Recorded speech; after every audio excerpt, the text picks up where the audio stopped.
जिस ज्योतिषाचार्य ने 2021 में ममता को जिताया, अब उन्होंने मोदी की जीत की क्यों की भविष्यवाणी? क्या जीत कर भी बंगाल हार जाएंगी ममता बनर्जी?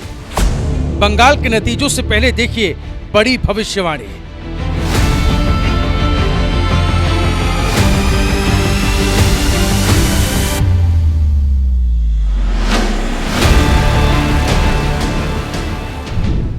नमस्कार, एक बार फिर आप सभी दर्शकों का स्वागत है। मैं हूं आपके साथ कविता राणा। बंगाल में 2 चरणों में जो बम्पर वोटिंग हुई, उसके बाद दुर्गाष्टमी में जन्मी ममता बनर्जी की कुंडली को खंगाला जा रहा है। और आज मेरे साथ जो मेरे मेहमान जुड़े हैं, उनके पास ममता दीदी की ओरिजिनल कुंडली है। आइए सबसे पहले तो हम स्वागत करते हैं जाने माने ज्योतिषाचार्य राकेश चतुर्वेदी जी का। सर, एक बार फिर आपका स्वागत है हमारे इस चैनल में। नमस्कार कविता जी, धन्यवाद, कोटि से धन्यवाद इस दिव्य मंच पर जो है निमंत्रण देने के लिए, और सभी दर्शकों को भी मेरा वंदन और प्रणाम है। जी, ये तो देखिए आप तमाम चैनलों में भविष्यवाणी कर चुके हैं दीदी को लेकर, लेकिन आज आपसे भविष्यवाणी सटीकता के तौर पर लेनी है। सबसे पहले जानना चाहती हूँ, राजनीतिक गलियारों में खबर है कि दुर्गाष्टमी में जन्मी है दीदी, लेकिन क्या अब की बार उनके जीतने की संभावना नजर आ रही है? उनकी कुंडली क्या कहती है, ओरिजिनल कुंडली क्या कहती है? देखिए, यूं तो कविता जी अनेकों नेक कुंडलियां जो हैं ममता बनर्जी की हैं, और बहुत से लोग जो है 2020-2021 में भी अलग अलग भविष्यवाणियां की हैं, लेकिन वो भविष्यवाणियां नहीं होती हैं, वो मनगढ़ंत बातें होती हैं, वो तुक्का होता है, और जब साबित हो जाता है तो सैकड़ों रील्स बना करके सिर्फ वाहवाही की जाती है। और मैं उन ज्योतिषियों में से नहीं हूं कि मैं रील्स का भूखा नहीं हूं, झूठे लाइक्स का भूखा नहीं हूं। पहली बात यह है कि भविष्यवाणी का आधार जो है वह ज्योतिषीय गणना होना चाहिए। यही एक कारण है कि जिसकी भी वास्तविक कुंडली होती है या जिस पर मेरा शोध सटीक होता है, वहां मैं डंके की चोट पर बोलता हूं। और आपके साथ तो कई वीडियोस में कर चुका हूं, और आपके साथ हमेशा मैंने कहा है, जिस पर जो है मुझे नहीं शोध होता तो मैं एक सामान्य भविष्यवाणी देता हूं, वो आपसे पहले ही बिहाइंड द या कैमरे के पीछे जो है वह बोल देता हूं कि नहीं, इस पर मैं जनरल प्रेडिक्शन दे रहा हूं। लेकिन ममता बनर्जी को लेकर के मैंने बहुत शोध किया, और उस शोध में जो निष्कर्ष निकल के आया जो है, तुला का शनि है, लेकिन दशम भाव का शनि है। इनका जो है दशम भाव कार्य स्थान का शनि है, और अब शनि जो है मीन राशि में विराजमान है, और शनि की जो दृष्टि है वह पाप दृष्टि, तृतीय पाप दृष्टि जो है वृषभ राशि पर पड़ रही है। यानी कि अब अगर इनके लिए देखा जाएगा, दशम भाव से जो है गोचर जो दृष्टि है वह दर्शाती है कि वृषभ राशि पर इनके जो है दृष्टि दे रहे हैं, और वृषभ राशि इनकी वहां पर पीड़ित हो रही है। यानी कि शुक्र का घर भी पीड़ित हो रहा है, और दशम भाव जो अब शनि जो स्थिति है वह मीन राशि में बैठे हुए हैं, जल तत्व की राशि में बैठे हुए हैं। तो अब जो है राज सत्ता इनका जो है यह अंतिम है। अब सिंहासन जो है जैसे जैसे, अब तो दिन भी ना कहे जाए, अब तो जैसे से एक एक मिनट बीतेगा, ममता बनर्जी का जो सिंहासन है वह उनसे दूर होता जा रहा है, उनसे जो है छिनता हुआ दिखाई दे रहा है। और यह मैं नहीं, ग्रह नक्षत्र कह रहे हैं, यह कोई मेरी मनगढ़ंत बातें नहीं है, नक्षत्रों का शोध है, शनि की स्थिति, राहु की स्थिति है। क्योंकि मैं ये क्यों बोल रहा हूं जो है कविता जी, इसका भी आधार है। मैंने पहले भी वीडियोस में बोला आपके मंच पर कि पश्चिम बंगाल राहु प्रधान है, और राहु प्रधानता में जो व्यक्ति आ जाएगा, अब की बार देखिए राहु प्रधानता में सेना का कारक तत्व, सेना का बल का कारक तत्व जो है राहु है। देखिए कितना जो है शक्त रहा, जो है वहां राज्यपाल जो भेजे गए वह खुद राहु प्रधान भेजे गए, सेना के ही जो है खुफिया तंत्र के वो हिस्सा थे। तो ऐसी अवस्था में ग्रह नक्षत्र पहले से ही छाया प्रभाव में इशारा कर दिए हैं कि हर दिन, हर घंटे, हर मिनट, हर सेकंड जो है ममता दूर जा रही हैं, सिंहासन छिन रहा है और कुछ नहीं। मुझे याद है कि आप ही वो एस्ट्रोलॉजर थे 2021 में जिन्होंने ममता की जीतने की भविष्यवाणी कर दी थी, और 21 में तमाम ओपिनियन पोल्स ने कमल के खिलने की दिखा दिए थे कि कमल को बहुमत मिल रहा है। लेकिन आप सटीकता के साथ उस वक्त भी अपनी भविष्यवाणी पर अड़ग थे कि ममता ही जीतेगी। तब की जीत में और आज ममता की हारने की आप भविष्यवाणी कर रहे हैं। तब कौन सा ग्रह, क्या नक्षत्र था जो उस समय आप उनको जिता रहे थे?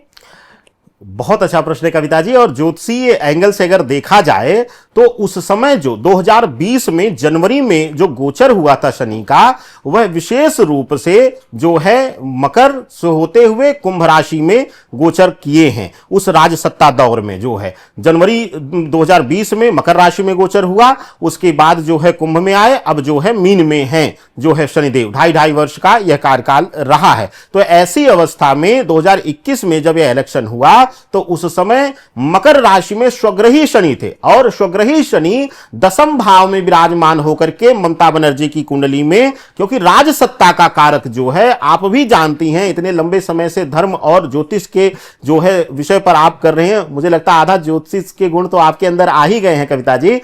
शनि ही राजसत्ता का कारक है और किसी ग्रह में ताकत नहीं है जो राज सत्ता देने के पीछे। और दसम भाव का शनि उस समय स्वग्रही था। मकर का शनि, कुंभ का शनि सुपर पावरफुल होता है, ये सभी जानते हैं। और यही एक कारण था कि तब भी मैंने बोला था उस समय 2021 के चुनाव में, जबकि चुनाव का भी ऐलान नहीं हुआ था, आपको बता दूं उस समय दर्शकों, वीडियो जब रिकॉर्ड हुआ था इस मंच पर, तो उस समय मैंने बोला था कि कोई भी चाणक्य आ जाए, मूल चाणक्य भी धरा पर आ जाए तो ममता को परास्त नहीं कर पाएंगे। और एक एक शब्द जो था वो शब्द से सत्य हुआ था कि व्यक्तिगत सीट पर उनका संघर्ष और सत्ता पर वो बैठेंगी, और साक्षात वही हुआ। तो ज्योतिष का गणना बहुत एक्यूरेट है। इस बार जो है शनि का मीन राशि में रहना, 12वीं राशि में गोचर करते हुए रहना शनि का, ममता के लिए सिंहासन से दूरी बना रहा है और बहुत छोटे मार्जिन से वह हटेंगी और बहुत अफसोस होगा मुझे। मैं बता दूं आपको, मैंने एक बड़े मंच पर मुझे निमंत्रण दिया गया कि जो है 5 भविष्यवाणियां दीजिए। मैं 2026 के नववर्ष की भविष्यवाणियों में, अब ज्योतिषी जो है कई ज्योतिषी जो है रील्स बना के डाल रहे हैं, लेकिन मैंने उस समय भी बोल दिया था नेशनल मंच पर कि अब जो है बंगाल में परिवर्तन होगा, परिवर्तन की लहर नक्षत्र दिखा रहे हैं, ग्रह दिखा रहे हैं कविता जी। मुझे याद है जब आपने 2021 में ममता की जीतने की भविष्यवाणी की थी, वीडियो बहुत वायरल हुआ था और लोगों ने आपको एंटी मोदी बुलाना शुरू कर दिया था। अब जब आप आज ममता के हानि की भविष्यवाणी कर रहे हैं डंके की चोट पर, सवाल सबसे बड़ा है कि क्या अगर इस बार कमल खिल जाता है बंगाल में तो क्या सदैव के लिए खिला रहेगा? देखिए कविता जी, ज्योतिष शास्त्र का और धर्म शास्त्र का एक बहुत मूल सिद्धांत है, जो आया है उसे जाना है। यही सिद्धांत हर विषय पर लागू होता है। इससे ना हम आप अछूते हैं, ना ईश्वर धरा पर आए, तो वो जब अछूते नहीं रहे उनको भी सिंहासन छोड़ना पड़ा। भगवान श्री रामचंद्र जी को सिंहासन छोड़ना पड़ा है। तो कोई भी सिंहासन पर जो है हमेशा अनंत काल के लिए नहीं बैठ सकता। इंद्र भी जो है, हमको पता है कि हम इंद्र को एक नाम से जानते हैं, लेकिन इंद्र भी अनेकों नेक हैं और हर बार अनेकों नेक इंद्र जो है एक दूसरे को रिप्लेस करते हैं। यानी कि सिंहासन राजसत्ता समय समय पर कालवश जो है परिवर्तन लेता है। तो ऐसा नहीं है कि सदैव जो है कमल खिला रहेगा। दूसरी बात आपकी जो आपने कहा, बिल्कुल सत्य कहा, खूब गालियां पड़ी थी उस वीडियो में। अभी भी कमेंट है कि कुछ लोग तो मुझे सनातन के दुश्मन बोल बैठे थे, कुछ लोग जो है कांग्रेस और ममता का दलाल बोल बैठे थे।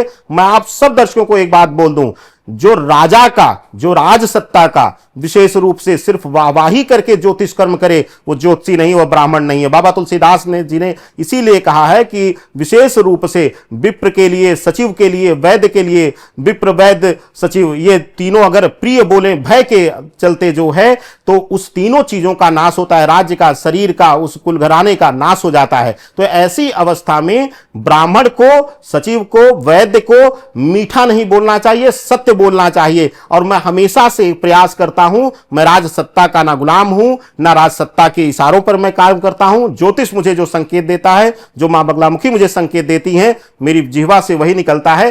किसी राज सत्ता से मैं प्रभावित होकर के, किसी नेता से प्रभावित होकर के कभी नहीं बोला हूं। जहां जरूरत लगी है, जहां अच्छा रहा है, वहां मैंने जो है बीजेपी, नरेंद्र मोदी जी का भी जो है गुणगान किया है, ज्योतिष के माध्यम से उनके लिए जो है सत्य बोला है। और जहां मुझे लगा है कि नीतियों का विरोध करना चाहिए, एक जो है धर्म पथ पर चलते हुए, एक ब्राह्मण पथ पर, ब्रह्म पथ पर, तो मैंने विरोध भी किया है कविता जी। बहरहाल देखिए, बंगाल चुनाव के बाद तो तमाम एस्ट्रोलॉजर्स ने भाजपा के 30 से 35 सालों के सत्ता में रहने की भविष्यवाणी कर दी है।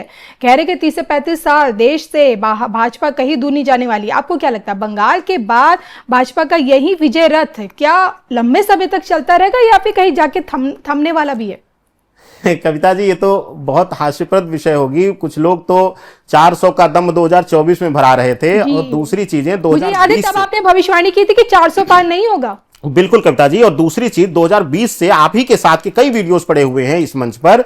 आप देखिए, हमने बोला है कि भाजपा अब धीरे धीरे केंद्र में पतन की तरफ जा रही है, प्रभावहीन हो रही है। उसका परिणाम भी देखिए, ठीक है, दल बदल करके इधर उधर से नेता आ रहे हैं, अभी सत्ता में बैठे हैं, लेकिन इसमें कोई दो राय नहीं है कि अब जो है वह एक ढलान की तरफ सूर्य जा रहा है। और इसको अगर सटीक जो है एक नया युवा नेता, कोई जो है एक नई युवा जोश देने वाला नहीं आता है लीडरशिप में, तो कहीं ना कहीं जो है भाजपा भी पतन की तरफ जाएगी। क्योंकि जो है कमल जब खिलता है तो अगर जो है उसको सही हाथ ना लग जाए, सही जगह ना जाए, तो फिर वह मुरझा करके उसी कीचड़ में मिल जाता है। तो फूल तो खिलता है, लेकिन उसके सही हाथों में रहना भी जरूरी है, जिससे वो देवताओं के चरणों में जाए। तो यही कहानी जो है पार्टियों के लिए भी और सीख लेने के लिए भी ग्रह अब थोड़ा सा इशारा कर रहे हैं। और कहीं ना कहीं अब बीजेपी को बहुत ज्यादा ध्यान देना होगा, और धीरे धीरे करके बीजेपी ने वह ध्यान देना भी शुरू किया है, युवाओं को मौका देने का भी काम शुरू कर दिया है। ममता का राजयोग खत्म हो गया है, आप इसे पता है और आप ही डंके की चोट पे बता रहे हैं। लेकिन देखिए, रिजल्ट के दिन 4 तारीख को जो सबसे बड़ी वीआईपी सीट है भवानीपुर, शुभेंदु अधिकारी बनाम ममता दीदी, क्या लगता है दीदी अपनी सीट हार जाएगी? हाँ, ये कविता जी बहुत बड़ा प्रश्न है। मुझे लगता है कि पिछली बार मैंने आपको बोला था आपके मंच पर कि व्यक्तिगत सीट पर वो संघर्ष करें, लेकिन मुझे लगता है कि भवानीपुर में जो चुनाव है वो बहुत कांटे की टक्कर रहेगा, और ममता कहीं ना कहीं वहां शुभेंदु अधिकारी को मात देते हुए नजर आ रही हैं। ये मैं कह सकता हूं, ये मुझे ग्रही इशारा मिल रहा है। और अगर वहां टक्कर भी होगी, अगर हार का अंतराल भी आता है, 1% अगर वहां जो है हार का अंतराल ममता का आता है, तो बहुत कम होगा। मुझे जो है ममता व्यक्तिगत बहुत बड़ी फाइट करते हुए दिखाई दे रही है पिछली बार की तरह ही, लेकिन वह सत्ता के जो है शीर्ष पर नहीं पहुंच पाएंगी, क्योंकि वह अंक वह नहीं छू पा रही हैं। बिल्कुल। तो ये थे मेरे साथ राकेश चतुर्वेदी जी, जिनकी भविष्यवाणियां हमेशा से सटीकता के तौर पर, सत्यता की भविष्यवाणी पर खरी उतरी हैं। भले ही जब अगर मोदी जी के फेवर पे करते हैं तो बात अलग होती है, लेकिन जब अगर उनके एंटी में हो जाते हैं तो एंटी मोदी कहलाए जाते हैं। फिलहाल तो सबसे बड़ी भविष्यवाणी चतुर्वेदी जी की दीदी को लेकर कि दीदी का राजयोग खत्म हो रहा है। अब 4 मई को तस्वीर बिल्कुल साफ हो जाएगी कि क्या सच में ऐसा है। आपको क्या लगता है कमेंट करके बताएगा जरूर। और इसके साथ ही साथ हम उम्मीद भी करेंगे कि 4 मई को रिजल्ट वाले दिन चतुर्वेदी जी हमसे जुड़े, लाइव आकर अगर कोशिश करेंगे, हम उनसे जुड़ने की कोशिश करेंगे कि अब आगे क्या होने वाला है, उनकी भविष्यवाणी कितनी सत्य सिद्ध होती है इस बार। चतुर्वेदी जी इजाजत दीजिए, नमस्कार।